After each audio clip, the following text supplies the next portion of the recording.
Dis Catherine, comment on peut rester positive, enthousiaste avec les fêtes quand on a des relations familiales qui sont un peu compliquées finalement?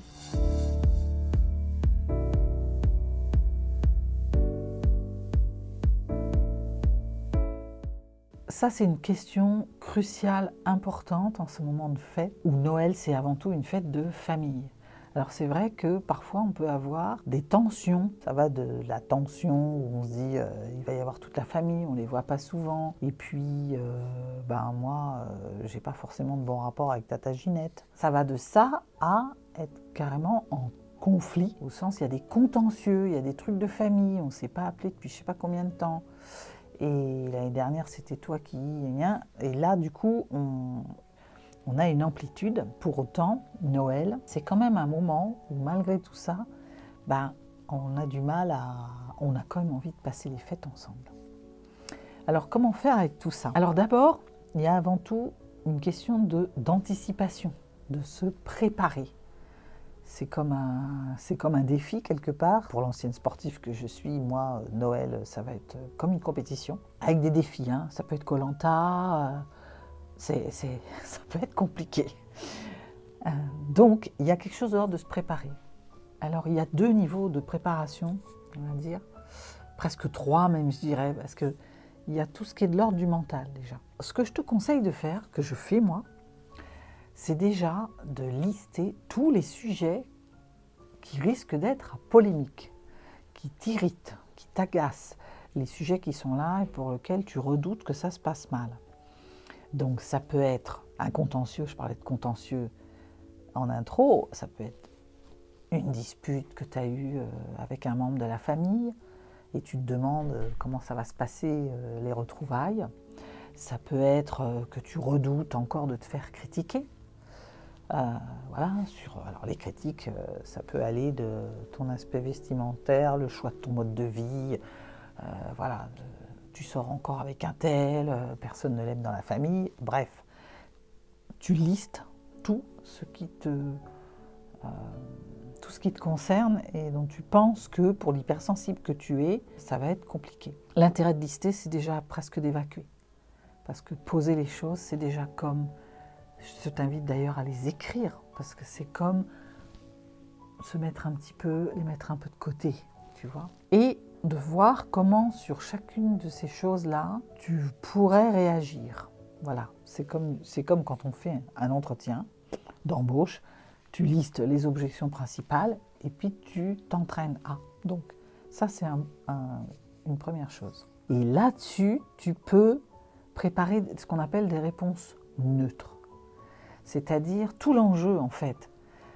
Où est-ce que ça se passe, les disputes et les tensions? C'est au niveau émotionnel.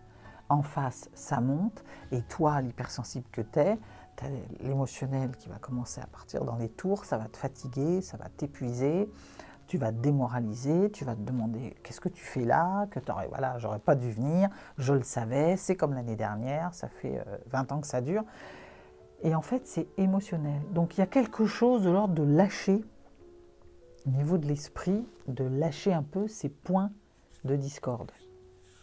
Donc, pour arriver à faire ça, il faut les avoir repérés. C'est pour ça que de se préparer, c'est je les liste, je sais à peu près ce que je redoute.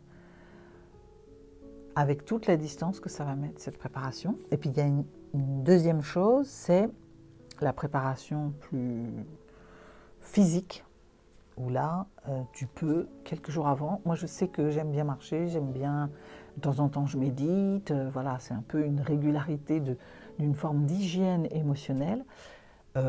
Quelques jours avant, j'ai ma famille qui arrive 3-4 jours avant Noël, une semaine avant, je vais faire un peu, c'est comme si tu allais à la salle 2 fois plus que tu n'y vas d'habitude, c'est-à-dire pousse à fond, fais des choses qui te font du bien. Mets-toi dans une condition émotionnelle qui va te permettre d'avoir comme une agilité, une plus de facilité à interagir après. Ça, c'est la préparation. Pendant les fêtes, qui peuvent durer d'un dîner, le réveillon, ou le 25, ou les 2, à une semaine. Personnellement, moi, je reçois ma famille presque une semaine, avec tout le plaisir que je vais avoir à la recevoir, et toutes les choses qui vont faire que je vais être vigilante. Parce que c'est pas tant qu'on ait des familles différentes, c'est juste que nous, avec nos valeurs, ce qui est important pour nous, le fait d'avoir envie de conversations profondes, on peut rapidement tomber dans l'ennui, comme je disais tout à l'heure, la fatigue émotionnelle et le fait que ce soit plus compliqué. Donc pendant conseil, tout va tourner autour de la communication.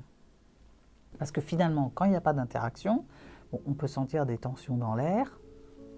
J'y reviendrai. Bon, il suffit de se mettre un peu en distance, d'aller se ressourcer un peu, ça peut passer. Quand on commence à interagir avec la tata Ginette, avec qui on s'est fâché depuis des années, qui revient et qui a quand même un peu décidé de... Bon, c'est Noël, mais quand même, on n'oublie pas, qui est un petit peu rancunière, c'est plus compliqué. Donc là, il y a plusieurs choses. Dans la communication, je vous ferai un spécial communication non violente, parce qu'il y a beaucoup à dire là-dessus, mais vous pouvez déjà en prendre quelques principes. Il y a une histoire d'accueillir l'autre déjà, d'accueillir ce qu'il va vous dire, de ne pas commencer à se braquer. Donc on accueille et on ramène aux faits, parce que souvent on est sur des échanges qui vont... en fait, ce sont des perceptions. Pour une même situation, on ne va pas réagir, toi et moi, on va réagir de façon différente, en fonction de l'histoire, en fonction de ce que j'ai vécu avant, en fonction de la dernière fois où j'ai eu une interaction, bref. Donc du coup, ce qui est important, c'est de ramener aux faits, et puis d'accueillir. Donc c'est un peu les formules du style, bon, alors si je comprends bien, tu es en train de me dire qu'on s'est fâché parce que la dernière fois, c'était à toi de préparer la dinde, et j'ai pas entendu, et voilà. Ça permet aussi, l'autre se sent entendu, donc va diminuer sa charge émotionnelle. Et moi, ça me permet de, le fait de reformuler, je prends comme une forme de distance, et puis 2, je joue la montre, je gagne du temps. Et au lieu de réagir tout de suite émotionnellement, parce que là, on a toute l'énergie, on est prêt à partir et à s'agacer, il y a quand même quelque chose dans le corps a le temps de s'habituer, faire redescendre la pression. Ensuite, une fois qu'on a reformulé sur les faits, il faut prendre en compte quand même cet émotionnel. Donc il y a 2 choses, on peut reformuler l'émotionnel de l'autre, donc je sens quand même que ça t'agace, et on peut parler de son émotionnel à soi. Je suis un petit peu embêtée avec ce que tu me racontes, ça me touche, voilà, on dit ce que l'on ressent. Déjà, ça va permettre, on est toujours dans cette histoire de baisser la pression pour ne pas mettre de l'huile sur le feu et augmenter la tension. Donc, pendant qu'on parle, qu'on explique ce qu'on ressent, c'est comme évacuer un peu l'émotion. Et la deuxième chose, c'est que vous allez échanger après avec l'autre au niveau émotionnel. Et donc, du coup, l'autre a plus de chances, 1, de se sentir compris, 2, ne pas se sentir attaqué, mais mieux comprendre ce que vous ressentez. C'est vraiment une histoire de dire, mais j'entends ce que tu me dis et voilà ce que ça me fait. Et ensuite, on a 2 solutions. Soit on reste et on essaie de trouver un compromis ensemble. Alors comment on peut faire pour que ça se passe bien? Comment on pourrait mettre en place quelque chose qui fasse que, bon, tu vois, on va être 3 jours ensemble.